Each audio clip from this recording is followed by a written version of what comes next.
Hey, and welcome back to YouWants TV, and welcome back to another big match of the day. Today we're going to be looking at Newcastle.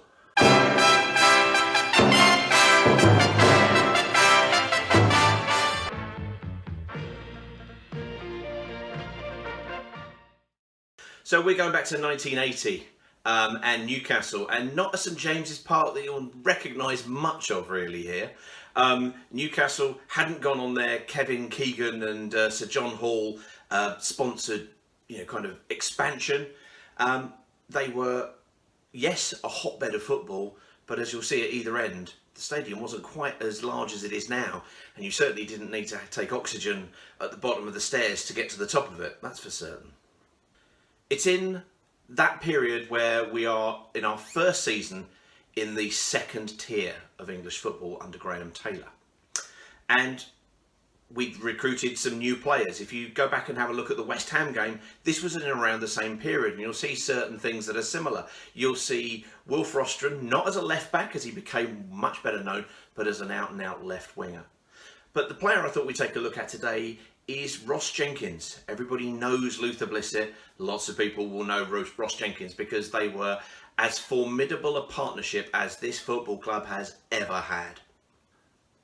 Ross Jenkins was the tall, lanky, if you will, striker who would win the flick-ons and the headers at corners and for the ball being played up for Luther to run onto. He would be the hold-up player who would be able to hold the ball up and then release the ball out to Callaghan or Barnes, and then he'd turn and get in on the end of it if Luther wasn't there already. He was an absolute building block of the modern day club that we have, because he was an essential part of the rise from the fourth tier to the top tier under Graham Taylor. One of the four rocket men that are called out in that book and from Tales from the Vicarage, who took us from the fourth all the way through to the first, and the others obviously being Luther, Ian Bolton and Steve Sherwood in goal. Let's have a look at him play here.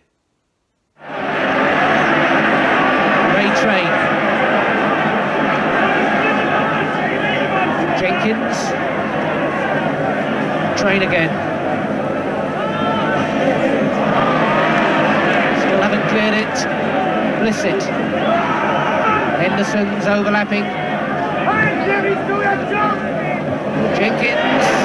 Again, that was close. Ross Jenkins may well hold his head in despair. Henderson overlapped well, and his cross was true. Jenkins used his height, and Steve Hardwick just got a touch to it to keep it out of his goal.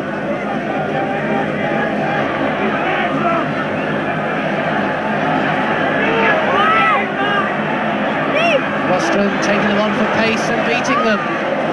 Poskett! Blissett!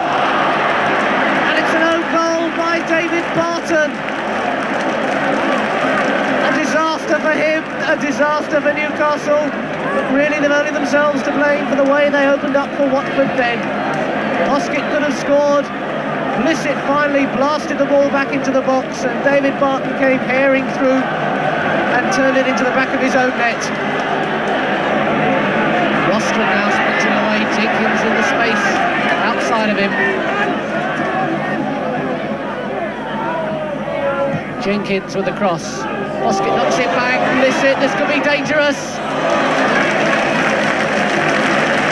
And Blissett hesitated then, and that split second gave Steve Hardwick a chance to come out and deflect his shot when he got it in eventually over the bar.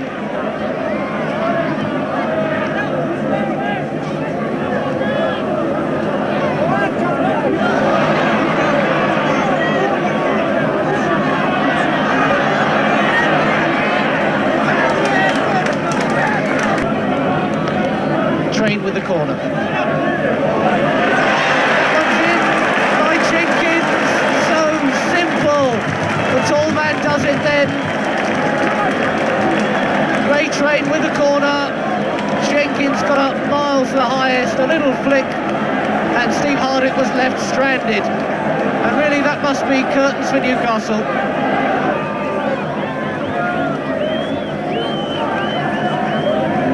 Bone. Hibbett. Terry Hibbett. Nobody gets on the end of it. There must have been a slight touch off a defender. That's a corner.